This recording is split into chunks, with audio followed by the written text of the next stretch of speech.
I'm Hayley. And I'm V, and we are Story Brewers Roleplaying. And we're here today with Sid, the designer of Decaying Orbit. Sid, do you want to tell us about the game?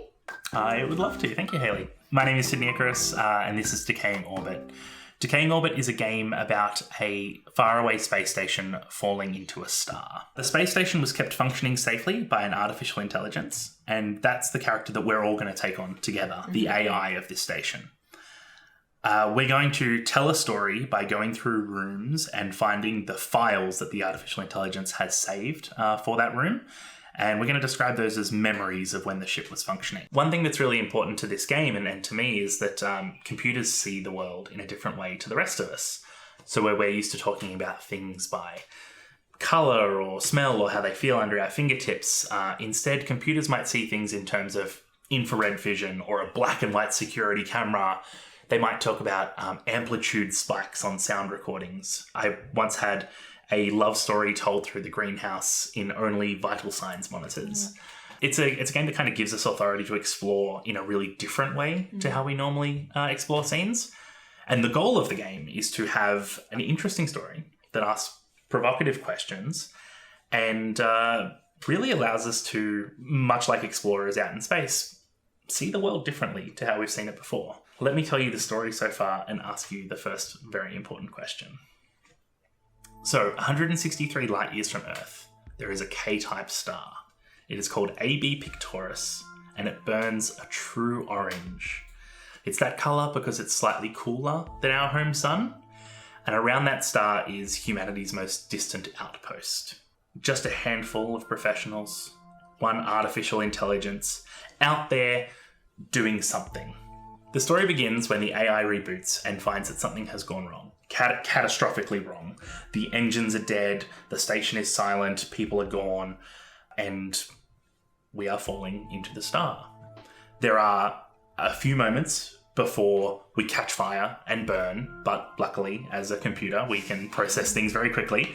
And so it's kind of a flashback through the life of the station into what happens before those final moments. Awesome. Now, the big question that comes out of this is the station that we explore is going to be different based on why it was out there, why it was orbiting this star. And so that's going to be our first question. I've got 3 cards here, and these 3 cards describe the 3 stations that are available to us. So we've got the Hephaestus. The research station Hephaestus is a science vessel, lightly crewed and with an unclear mission. There's an alien sense to everything on board. Stories aboard the Hephaestus tend to be curious and about discoveries large and small. The next one is the New Eden. The New Eden is a colony ship sent to terraform a new home for the souls on board.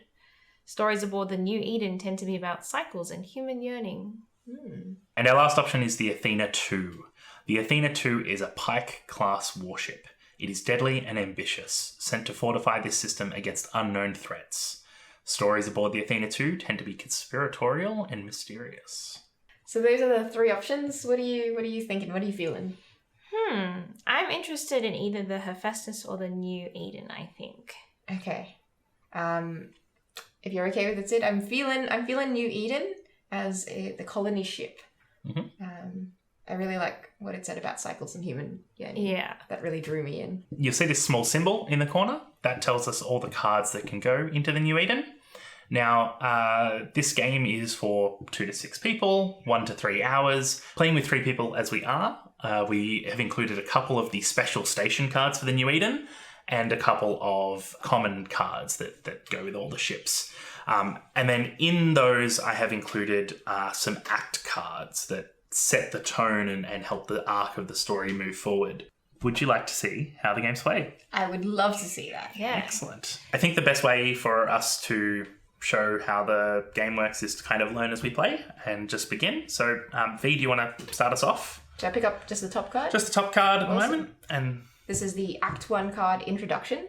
I'll read it out. It says, as we feel through the rooms, we unlock our memories of the crew, the station, and the star.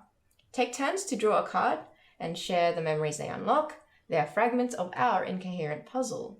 Because that was our first act card, grab the next card as well, and that'll be your first room. And this is our first room of our station. It is the bridge. Thrones of central command, the station's nerve center. Fiber optic cables snake from monitors to switches and back again. And there's 2 prompts here. It says, remember connections made and lost or a team in crisis. Lovely. So let's talk about how this game works. The scene's going to be set in the bridge. The text that's there tells us what the room looks like as it has failed. And your job is to kind of reconstruct what it was like when the ship was functioning. And that's what this memory is going to be of. You've got 2 prompts at the bottom there that help you to set a scene. A team in crisis, connections made and lost, both with different tones. You can put whatever spin on it works for you. And then if you are looking for what to put in your scene, you can always look back to this Act 1 card, which has some considerations. Now, Hayley, you and I have an important job as well. We're going to be sort of supporting as a good audience. And one way we can do that is with these other 2 cards we've got on the side. We've got the Enhanced Memory card, Search Deeper for More.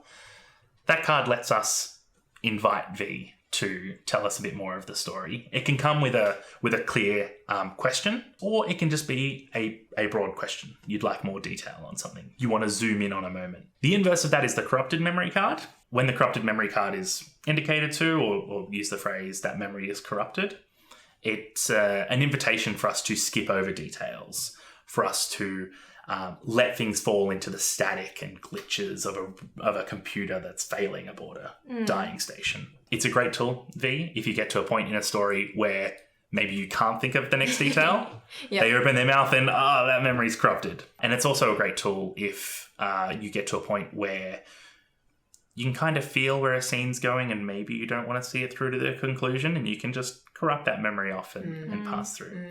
Cool. So armed with all those tools, V will bring you back to the bridge. Just a reminder as I've gone through all that, Act 1, this introduction is about the station as it was when it was functioning, how the crew operated, the things that they did, the lives that they lived. So feel free to fill this with as much life and energy as you wish. That's very fitting for the New Eden. I think the New Eden's bridge, I'm going to use this prompt, connections made and lost. We're on the bridge. It's clearly very pristine. We sort of get the video. It's panning slowly back and forth over this bridge. All the professional crew on the bridge are together, full regalia, and they're farewelling on the big screen. We can see a huge amount of people back on Earth.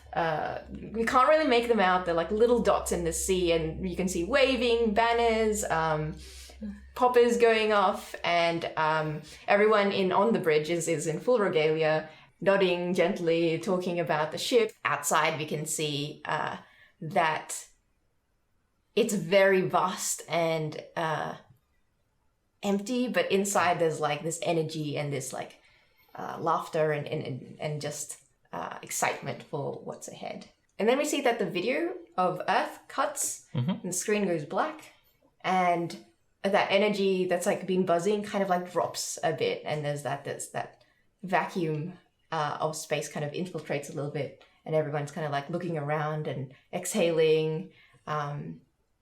But then we see someone clink their glasses and the party starts up again on the bridge. That's already giving me the shivers. It's only the first card. I have a question. I have an enhanced memory question for this one, which is when people are in regalia, I imagine they have like ribbons or medals or whatever from like previous service or anything. Do we get the feeling looking at this that these are people with a lot of experience, or is everyone like very bare-chested and, you know? That's a good question. I think that there are 2 key personnel, like the captain and the head of science or technology on board, who are decked out in full regalia, and their medals are plentiful that you can't really see the rest of their uniform under it. But I think everyone else is fairly new. Like they have that fresh-faced, rosy cheeks straight out of MIT, you know, and they're all a bit younger. Cool. Hayley, do you want to go next? And then that lets me finish off. Okay, I have drawn Eden Park. Grass of neon green, trees in eternal blossom, and birdsong from speakers. When filled by colonists, this park is a simulacrum. Without them, it is a lie. And the prompts are: remember, uncanny comforts, or the unreal made neutral. The way we are experiencing this place is that the colonists might see something that looks like a garden or something familiar to them on Earth, but to us it's like a garden of zeros and ones, a living, ever-changing sea of data that is constructing and deconstructing itself. I think that our programming has alerted us to monitor this part of the ship with particular caution, because the way that the zeros and ones shift and change isn't entirely within our control. This part of our programming seems to be something that constructs itself without us necessarily executing it in the way that we normally would.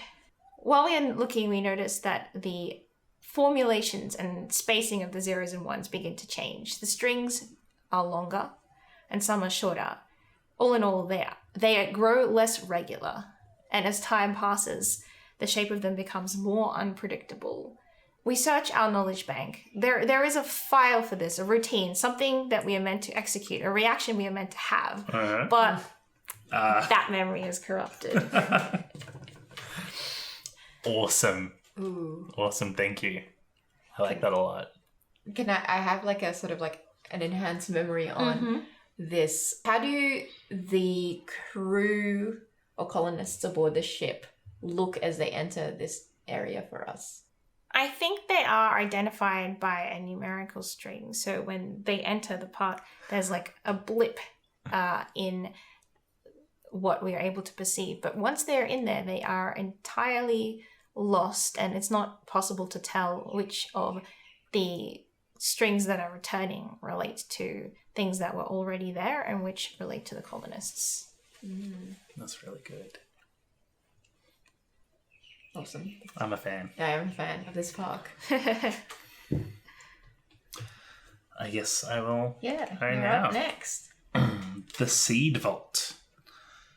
A biometric security door and airtight seal protect 4 million seeds in cryostasis. Each is ready to bloom, needing only new dirt in which to plant their roots. Remember, a promise renewed or tending to the vulnerable. And so I think that the biggest thing about the Seed Vault is that it's cold. We have two systems that display the Seed Vault to us. The first is a temperature element, and the second is like a little light that flashes in our robot brain when the door's opened, like the fridge light turning on, right? The Seed Vault is cold in the single digit Celsius degrees, warm enough that people can walk in there to work and to check things and to tend to them, but not comfortable to stay in for a long period of time. But the door opens, the light goes on, someone walks in, and as the door closes behind them, the temperature of the room rises slightly just with their body being in there, and it gets up to like 3 or 4 degrees, and this little like yellow alert goes off somewhere that the Seed Vault is reaching its threshold of comfortable temperatures. They perform their checks, doing their jobs as they need to. The light goes off again as someone else enters, and the temperature raises a little bit. On the camera in the Seed Vault, there's just one small security black and white camera in the corner that doesn't see all of the room. It just sees, down one of the lines maybe and the door itself. Sees this other person come in, and I think these are both of the people in here are two of those fresh-faced, young, excitable people.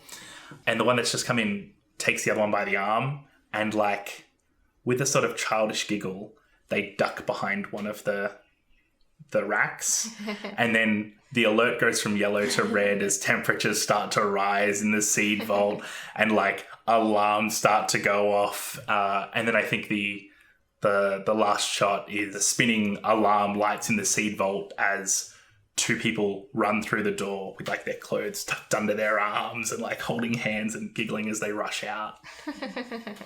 That brings it back around to me, right? It does. Okay. So this would be the Act 2 card, which is Twist.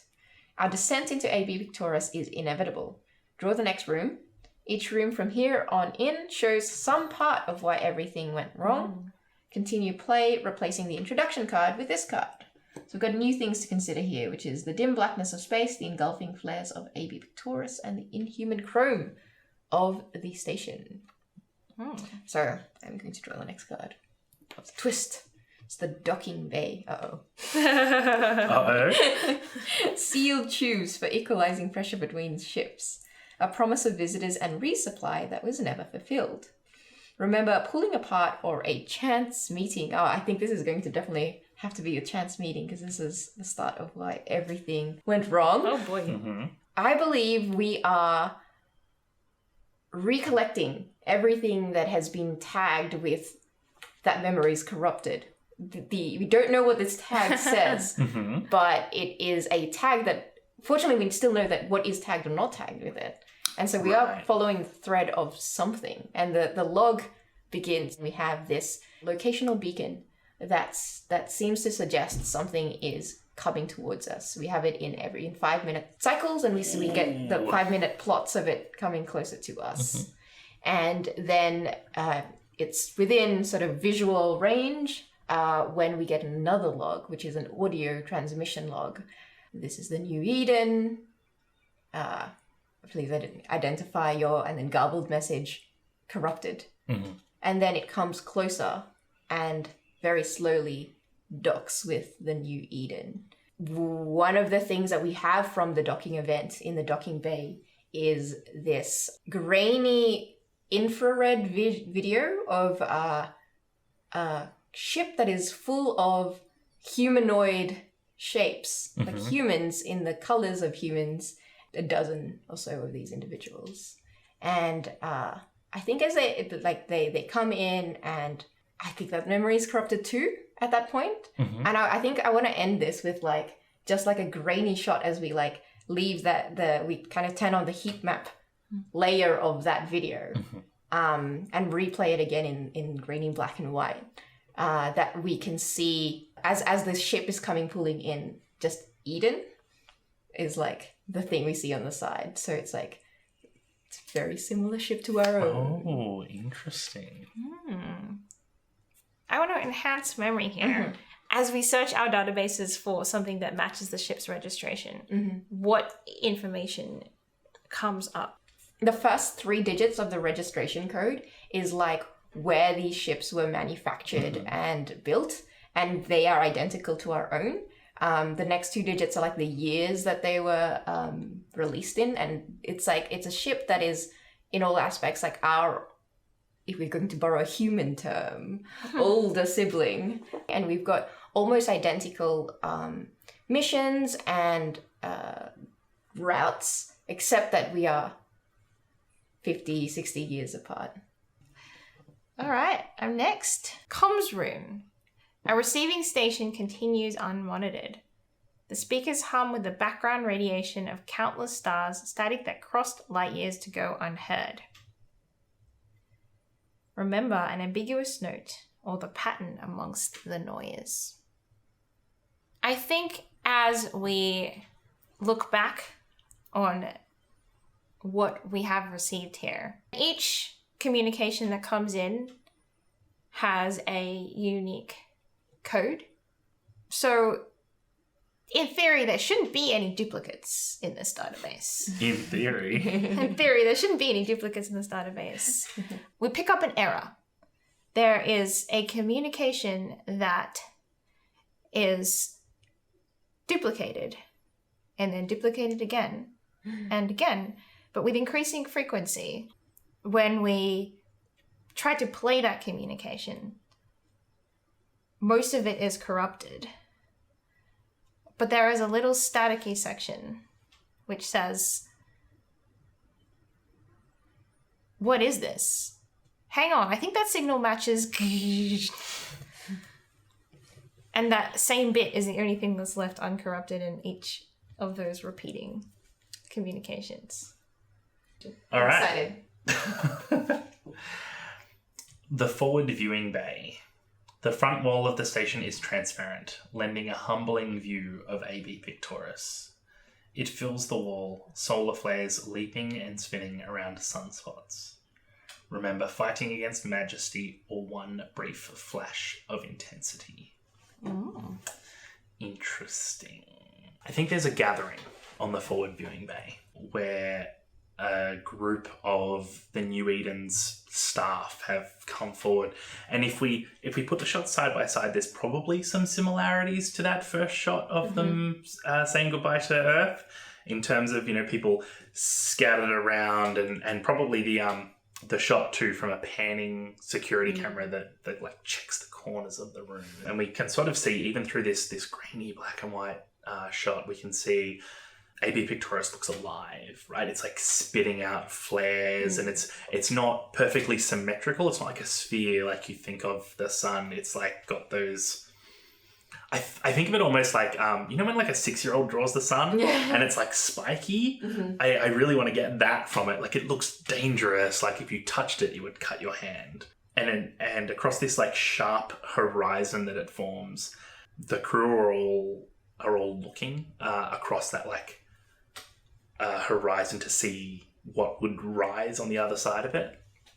And someone is giving the countdown, and we can sort of only see this because we see them actively with their hands up, counting down fingers. And as they say 1, they point forward, and this spacecraft like looms across the horizon of the sun, and its silhouette is like perfectly the equal of our own. If we have a look at this ship here, the New Eden is this like long tube with circular sections on it that rotate to give artificial gravity and like sections that splinter off. And it looks like if we laid the blueprint of the New Eden over the top, it would look exactly the same. And in seeing the silhouette like a naval ship recognition manual part of our brain identifies it initially as the Eden 1 as the original. And somebody turns to look back toward the door with like that look of curious horror, I guess, on their face. And in some corner of our brain where all of the New Eden crew's vital signs are there, and all of the original Eden crew's vital signs are there, we start to see the New Eden crew's vital signs like drop off. And then as the navigator who's been counting down, they fumble for like a weapon at an ankle holster or something. But with the fumbling, we see like how, inexperienced and fresh they are. And just as they're like half bent over, touching their thing, we see them stumble backwards and hit the viewing bay. Tiny cracks start to spider out from it as the like Eden 1 cuts in front of the star, causes that like eclipse effect, makes the whole room dark, and then it corrupts, the timestamps jump, and when it comes back up, the viewing bay is like empty, untouched, no cracks in the windows, like nothing ever happened. Ooh. I'd like to enhance the memory. Yes, please. Wind back to that recording where we can see through the forward viewing bay into the forward viewing bay of the other ship that is approaching. Oh, that's long really distance. good. That's really good. What do our cameras see, if anything? Oh, I mean, it has to be the cameras see a collection of people standing on the viewing bay, one of them counting down on their hands, right? Like it's perfectly, and in fact, like across the 60-year time gap, these people look exactly the same, like same fresh-faced red eagerness, same like, and it's just that perfect mirror. And then we see like one of them turn back to the door and like fumble for a holster. Yeah. Thank you for that. Yeah. Very nice. No worries. That is very good. I just wanted to see that. I much on appreciate screen. it. No, much appreciate. Which means it's the last card, right? Tis. 3. Epilogue. The station's heat resistance fails. We catch fire. We reach out to the Earthbound relay. There is time for one final transmission from each part of us before AB Pictoris consumes us. Consider discovery, legacy, or 70. Wow, those prompts are so good in always, but also particularly Right in now? respect of the game we just had. Yeah, it's really interesting that happens, that every time I think you hear those 3 words at the end, they mean different things Yes, they definitely do. to you. Mm-hmm. I think I have one. Okay. If I can. Okay. You go. This shot actually follows the captain. Different shots from different cameras tracking through. Sometimes it's like a blueprint map of the station with his dot. Sometimes it is a camera that he just runs past. We see the top of his head. Sometimes he runs toward it. There's 1,000 different shots. Whoever's doing the cinematography on this gets to really flex their muscles. And eventually he runs to the earthbound relay. He goes in, he shuts the door behind himself. It's like a phone booth, right? The door doesn't swing because it'd take up too much room, so it folds. So he like folds this door behind him and he hits a button, and I think we tell him like no outbound messages allowed, and due to solar flare system and things, and he states that like Captain Override gives his code, and he shoots off this message, this warning, and the warning is incredibly detailed. It says like everything that happened to the New Eden, why nobody should come out here, the like horrors of space that like fulfill us, and like how this 60-year-old ship has like rocked up with weapons and nobody kind of knows what's going on here, and maybe there's several of them and it's all really confusing. Then he like finishes and hits that like send button, and as it sends off, because I imagine that it like packages all of the message and then transmits it all at once, unlike like a radio, which would transmit as you hold. As it transmits and he hears it, it's just broken and corrupted, except for that small section that you mentioned before, Haley, of like... can you give me that one again? Do you have it in your... What is this? Hang on, it matches the... Yeah. And so that's you know, like looking at data on the small terminal, and it's what is this? Hang on, it matches the... And then the rest of it's just like static and jumped. And in frustration, I think he just hits like the send button over and over and over again as it pumps this clouded message out into the ether. Ooh. I think I have one, and I think I want to return to the ever-changing, shifting garden, to the zeros and the ones. As we know, when a crew member enters a particular number, appears in the string of code. And I think in the code we send, the composition of the zeros and ones and the strings between them are all different. But in very short succession, we see the same number, indicating crew member appearing one after another, without any exit code. Oh, interesting. I think mine is, as the one last thing that we do is we send our positional location back to Earth, where we are and where all our component parts is. And one of the things that comes online is one of the lavenders that... Oh, yeah? That is tagged for the bees comes online, like somewhere far away from the rest of our core. Maybe then like all the different plants light up in like this pollen dust cloud of around us that come online. And that's like the positional data packet we send at the end. Oh, that's really endearing. So thanks very much for playing with me. I really enjoyed it. I know that this hit a really hard pace. Like it was very go throughout it. We didn't get to explore much of the ship. It's the nature of playing with 6 cards. In there, for those that are joining us on Kickstarter, the finished product has 20 neutral cards, which will go with each station, and 6 station cards. so how many cards would you play with in a typical game? So in a typical game, you're looking at about 1 to 3 hours based on how much people are vamping. And you'd normally want to play with about 12 to 16 cards, depending on how many people you have. That gives you plenty of replay. And to be honest, I've played through every one of these cards a lot of times, and I always find something new in them anyway. So with a bunch of cards off to the side, and with the way that context brings new life to the cards... So thanks for joining us today as we ran through a game of Decaying Orbit. You can back this game on Kickstarter, or if it's not there, you'll be able to find it pre-order on our website. Goodbye from space! Yes.